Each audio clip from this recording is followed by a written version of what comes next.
दोस्तों बहुत सारे यहाँ पे भग्नावशेष हमें मिलते हैं, बहुत सारे देवालय मिलते हैं और उस देवालय पे बहुत सारे लोगों ने अपने अपने आर्टिकल भी लिखते हैं। तो इसमें एक बड़ा हो जाता है कन्फ्यूज़न, और उस कन्फ्यूज़न में आदमी ये सोच नहीं पाता कि एक्चुअली वो किसने बनाया है।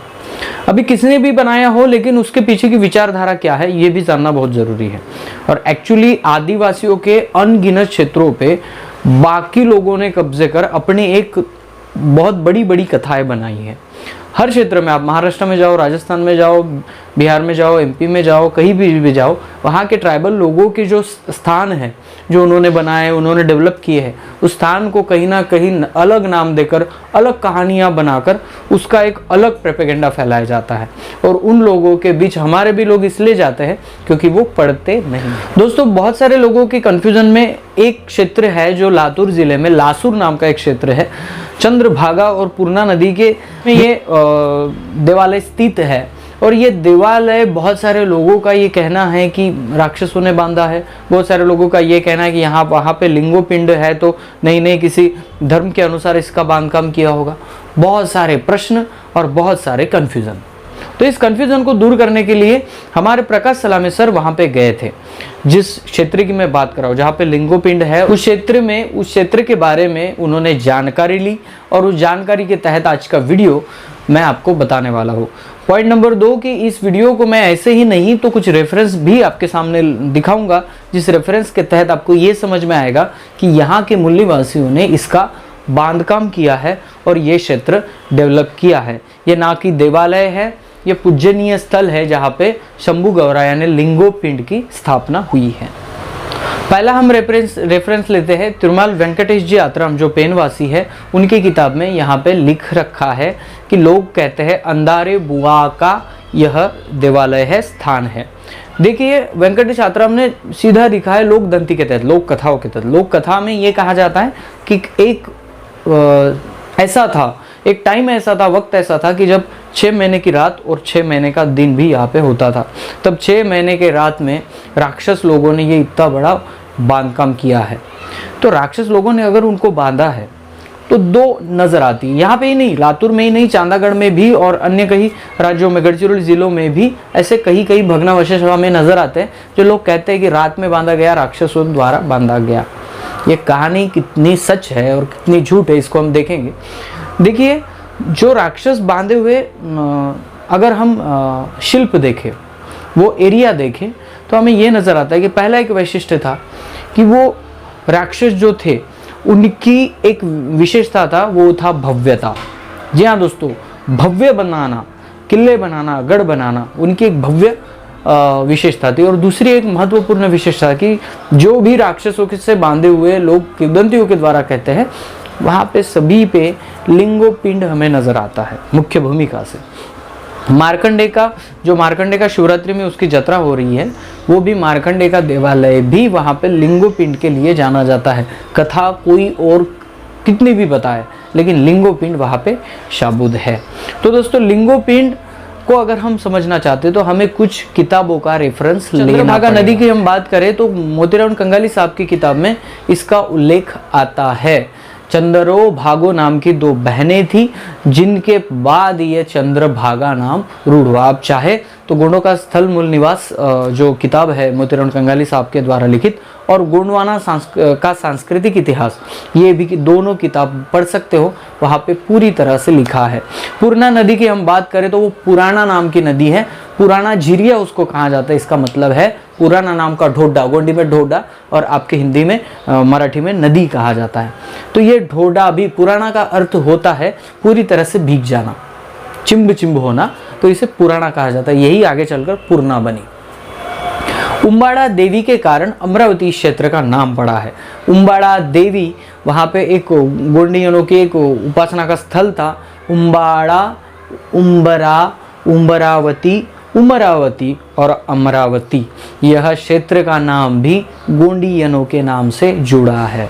जो शैली मिली है वो बेलसर शैली करके कहा जाता है, लेकिन बेलसर शैली है क्या, इसके अगर हम डीप में चले जाए तो बेसूर, देखिए बेसूर शैली जो बेलपत्रियों की शैली है, आगे चलकर वो बेलसर शैली कहा जाने लगी। अगर हम लासूर क्षेत्र की बात करें तो वहाँ पे 12 गोत्र और 12 नक्षत्र की संज्ञा और थ्योरी लिंगों ने पहले ही रख रखी है, और उस थ्योरी के अनुसार वहाँ पे लिंगोपिंड के एरिया में जैसा वो स्थापत्य बनाया गया है, उस स्थापत्य में ये भी हमें नज़र आता है कि 12 गोत्रों के 12 खाम गोल करके वहाँ पे दिखाए गए हैं।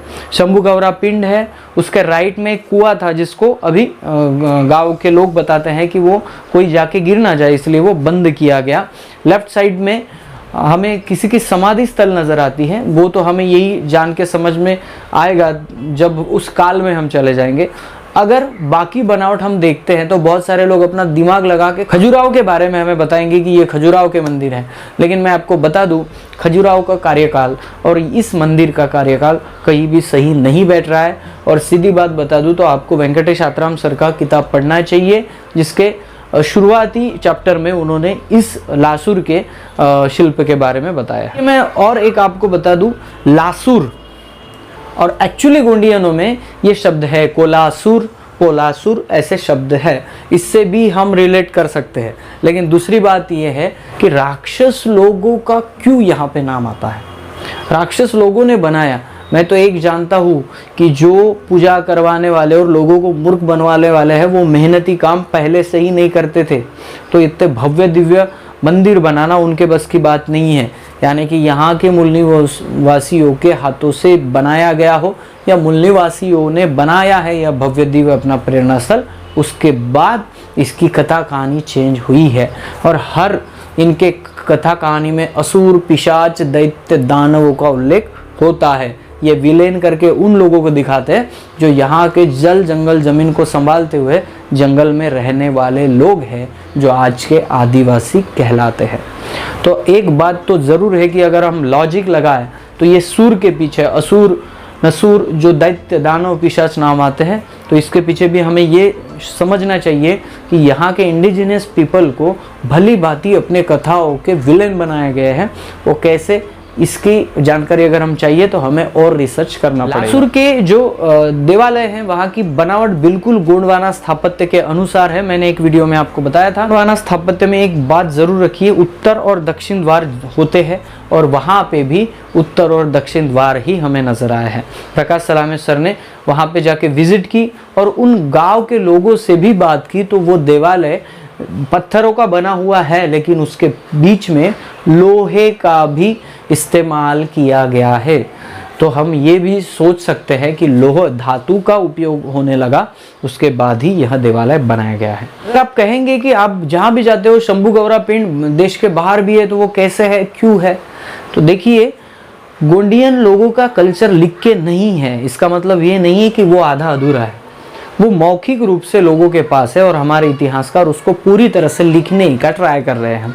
और इसका ही मैं आपको रेफरेंस दूंगा, चंद्रलेखा कंगाली की किताब जीव जगत की उत्पत्ति, उन्होंने इस लिंग पिंड के बारे में जो इंडिया के बाहर कैसे है ये भी आपको थोड़ा सा समझ में आएगा। शंभू गौरा के जो गण थे सभी शंभू गौरा के साथ उनके वाहन नंदीवाल कोंदा के भी उपासक बने और उनके प्रतीक के रूप में स्थापित पिंडों को स्वयंभू शक्ति के रूप में मानते रहे, इसलिए उनके द्वारा स्थापित पिंडों को स्वयंभू पेन भी कहा जाता है। शंभू गौरा के पश्चात इस गंडोदीप या सिंगार द्वीप के स्वामी शंभू बेला, शंभू मूरा, शंभू तुलसा, शंभू उमा, शंभू गिरजा, शंभू सती, शंभू पार्वती आदि नाल नारू जो शंभू शेख हुए तथा उनके समकालीन जो भी गोंडी पुणे मुठवा लिंगो बने, वे सभी फरावेन सल्ला गांगरा शक्ति के साथ साथ शंभू गौरा पिंड के भी उपासक रहे। सिंगार द्वीप के स्वामी शंभू शेख की अनुमति प्राप्त किए बिना तथा उनकी अधिसत्ता मान्य किए बिना इस गोंडियनों के गंडोदेप रूपी गोंडवाना धरती में कोई भी बाहरी व्यक्ति प्रवेश नहीं पा सकता था। इस धरती में प्रवेश पाने, यहाँ स्थायी रूप से बसने, अपना वंश विस्तार करने और मरणोपरांत इसी धरती में समाधिस्थ होने हेतु इस धरती के राजा शंभू शेख की अनुमति पाकर राजस्व देना पड़ता था।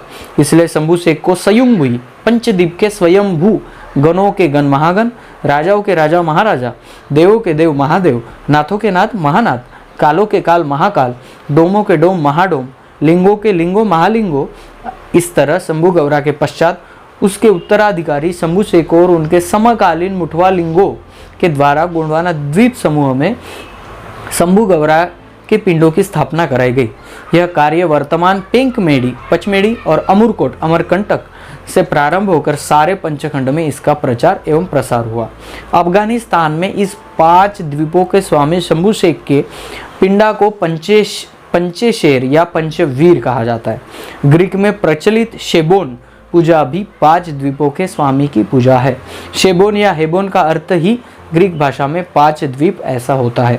भारत में शंभू गौरा पिंड का नामांतरण बाद में शंभुग्राम, शंभुलिंगराम, शालिग्राम, शिवगौराम, शिवलिंग इस तरह होकर वर्तमान में उसे एक विशेष शैव पंथ के लिंगायतों से जोड़ दिया गया है। जबकि लिंगायत दूसरे तीसरे कोई नहीं बल्कि गोंडी, पुणे, मुठवा लिंगों के ही अनुयायी थे। वे आर्यों के मिथ्या सांस्कृतिक दमन चक्र में दिग्भ्रमित होकर अपने मूल गोंडियन मूल्यों से परे जा चुके थे। माई चंद्रलेखा कंगाली ने बहुत ही अच्छी तरह से आपको एक्सप्लेन किया है कि जो शंभू शेख की शंभू गौरा पिंड है, जिसको हम लिंगो पिंड कहते हैं, वो इंडिया में ही नहीं तो बाहर देशों में फैला है। क्योंकि इंडिया ही एक द्वीप नहीं है, वो पंचखंड के राजा थे शंभू शेख, तो इंडिया के बाहर भी उनका प्रस्थ था, उनका अधिकार था। और जहाँ जहाँ पे लिंगो गए वहाँ पे उन्होंने शंभू गौरा पिंड यानी लिंगो पिंड को पूजा है। और इसलिए लिंगो पिंड हमें भारत के बाहर भी नजर आते हैं। हालांकि उन क्षेत्रों की कहानी उनके रहने वाले लोगों ने अपने अपने तरीके से बना के यहाँ पे एक्सप्लेन ज़रूर किया है। तो दोस्तों, लासूर का जो देवालय है, जो नमूना है, जो बहुत अच्छे लोग वहाँ पे जाते हैं, जो अद्भुत नमूना मैं कहूँगा वहाँ पे कोरीव काम, उस मंदिर की बनावट। और आपको एक पॉइंट और बता दूँ, जो गोंडवाना का सांस्कृतिक इतिहास इस किताब में है, मोतीरावन कंगाली साहब ने इसको लिखा है कि गोंडवाना जब राज्य था एरिया में, तब उस एरिया में ये भी हम देख सकते थे कि गोंडियन राजा होने के कारण बाकी धर्म समुदाय वाली भी जनता थी। और उन्होंने जो भी देवालय बनाए तो सर्वधर्म संभाव से बनाए।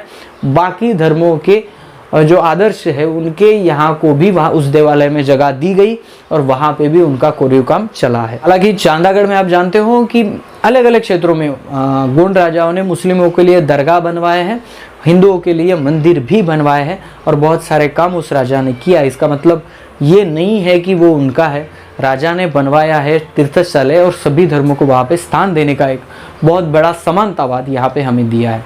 तो लासूर की शैली अगर आप पूरे विज्ञानतावाद और रेफरेंस के साथ देखें तो गोंडियनों ने वहाँ पे बनाई है। उस कालखंडों को हमें खोजना पड़ेगा और इस बात पे और भी रिसर्च करना पड़ेगा। वीडियो के लिए मैं धन्यवाद देना चाहूँगा तिरुमल प्रकाश सलामे सर की, जो खुद साहित्यिक है और मेरे वीडियो में आपको दिखते रहते हैं। तो ये जो बातें हैं, ये बातें उन्होंने अमरावती से वहाँ पे जाकर की, मुझे फ़ोटो और वीडियो के ज़रिए उन्होंने मेरे तक पहुँचाई और ये जानकारी भी पहुँचाई। मेरे पास किताब थे, ये एक्स्ट्रा रेफरेंस लेके ये वीडियो आपके सामने है। तो अगर ये जो मैंने रेफरेंस की किताबें ली है वो किताबों आपको चाहिए, आपको भी पढ़ना है, आपको भी जिज्ञासा आ गई है, तो प्रकाश सलामे सर का नंबर मैं नीचे दे रहा हूँ, नंबर पे कांटेक्ट कीजिए, वो आपको किताब आपके घर तक कुरियर के द्वारा भेज देंगे। अगर कुछ प्रश्न हो तो आप कमेंट में पूछ सकते हो, उसका जवाब देने की कोशिश हो जाएगी। अर्जेंट आपको कुछ कांटेक्ट करना है तो दिए गए ईमेल नंबर पे मुझे ईमेल करें, आपको ज़रूर जवाब मिल जाएगा। तो दोस्तों, वीडियो अगर पसंद आता है तो लाइक शेयर कमेंट करो। मिलते हैं अगले वीडियो अगले टॉपिक के साथ। तब तक के लिए जय सेवा, जय जोहार, जय आदिवासी, जय गोंडवाना, जय भीम।